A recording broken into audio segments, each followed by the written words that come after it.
विश्व धरोहर के रूप में विख्यात शिमला काल का चलती रेल में हिमालय साहित्य संस्कृति व पर्यावरण मंच द्वारा शनिवार को 5वीं बार बाबा भलकू स्मृति साहित्यिक रेल यात्रा का राष्ट्रीय स्तर पर आयोजन किया। इस यात्रा में देश और प्रदेश के विभिन्न भागों से स्थानीय लेखकों सहित 35 लेखक, पत्रकार, रंगकर्मी और लोक गायक शामिल हुए। सभी लेखक बस में झाझा बाबा भलकू के पुश्तैनी गांव और घर गए व चलती रेल में कहानी, संस्मरण, कविताएं, गजल, संगीत के कई सत्र रेलवे स्टेशनों के नाम से संपन्न हुए। शनिवार को सभी लेखक व गायक बड़ोग रेलवे स्टेशन उतरे।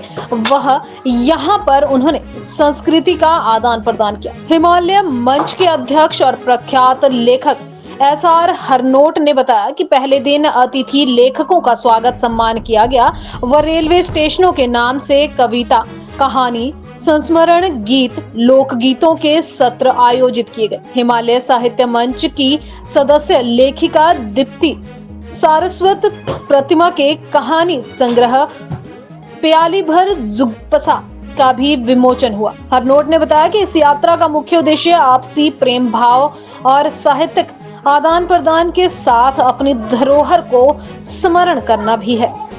पहले तो मैं हिमालयन संस्कृति पर्यावरण मंच का स्वागत करता हूं, जो कि यहाँ पे 6 टाइम आ रहे हैं। बाबा भलकू स्मृति मंच जो तैयार किया गया है, उनकी छठी यात्रा है। फिलफोर्ड फोरम की तरफ से मैं उन सभी का, जितने भी पूरे प्रदेश से, पूरे देश से 35 यहाँ पर लेखक, कवि और गज़ल लेखक जो हैं यहाँ पर पधारे हैं, एकत्रित हुए हैं बड़ोग के अंदर। मैं फिलफोर्ड फोरम की तरफ से उनका स्वागत करता हूँ। जैसा कि फिलफोर्ड का उद्देश्य रहा है कि भी संस्कृति को बढ़ाना, और हम पिछले 35 सालों में इसी चीज़ के अंदर कार्यरत हैं, और जितने भी हम कलाकार हैं उनको प्रमोट करते हैं। और उसी श्रेणी में पिछले गत 2-3 सालों से फिलफोर्ड फोरम अग्रणी रहा है इन लेखकों का, और जितने भी यहाँ साहित्यकार आए हैं उनका स्वागत करने के लिए हम हमेशा यहाँ पर एकत्रित होते हैं, और इस कड़ी में इस साल भी हम यहाँ पर पधारे हैं। सर, इसको लेके ये कि हिमालय संस्कृति और पर्यावरण मंच है हमारी संस्था, जो 5 सालों से इस यात्रा को कर रही है। 2 दिवसीय यात्रा होती है, जिसमें हम बाहर से भी, अब लेखक 15 या 20 लेखक बाहर से भी आते हैं, और कुछ हम स्थानीय लेखक और हिमाचल के कोने कोने से आते हैं। इस यात्रा का नाम बाबा भलकू स्मृति कालका शिमला साहित्य यात्रा है, और ये देश की एक ऐसी अनूठी यात्रा है जो चलती ट्रेन में हम गोष्ठियाँ करते हैं, कविताएँ सुनवाते हैं, गीतों के सेशन होते हैं, गज़लों के सेशन होते हैं, हमारे संस्मरण और कहानियों के सेशन होते हैं। इस माने हम बाबा भलकू को, जो इस रेल के जनक माने जाते हैं, सर्वेयर माने जाते हैं, उनको याद करते हैं। पहले दिन हम बड़ोग आते हैं, बड़ोग से फिर वापिस जाते हैं शिमला, और दूसरे दिन की यात्रा शिमला से हम चायल और झाझा गांव, उनके गांव तक आज हम 35 लोग हैं इसमें।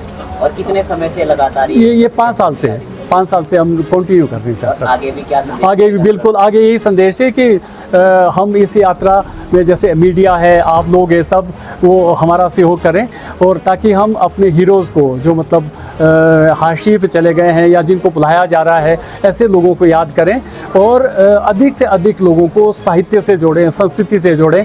क्योंकि हम कवि लेखक हैं, तो इसीलिए हम अपने तरीके से याद करते हैं उनको, कविताएँ सुनवा के बाबा भलकू को। तो मेरा यही है कि ये हमारी धरोहर है, और इस ट्रेन को, इस रेलवे लाइन को 124 साल बने हुए हो गए हैं, और हम सौभाग्यशाली है कि आज भी इस पे विजिट कर रहे हैं हम लोग इकट्ठे होके। और ये देश की अनूठी यात्रा है इस तरह की, और इस मतलब मेरे कहने का मतलब है, हम किसी ना किसी बहाने अपने हीरोज़ को, अपने देश को, अपनी संस्कृति को और पर्यावरण को याद करें, चाहे वो कविता के माध्यम से हो, गीतों के माध्यम से हो, या सामूहिक काम करने के माध्यम से। आपका नाम सर? मैं SR हरनोट, मैं अध्यक्ष हूँ।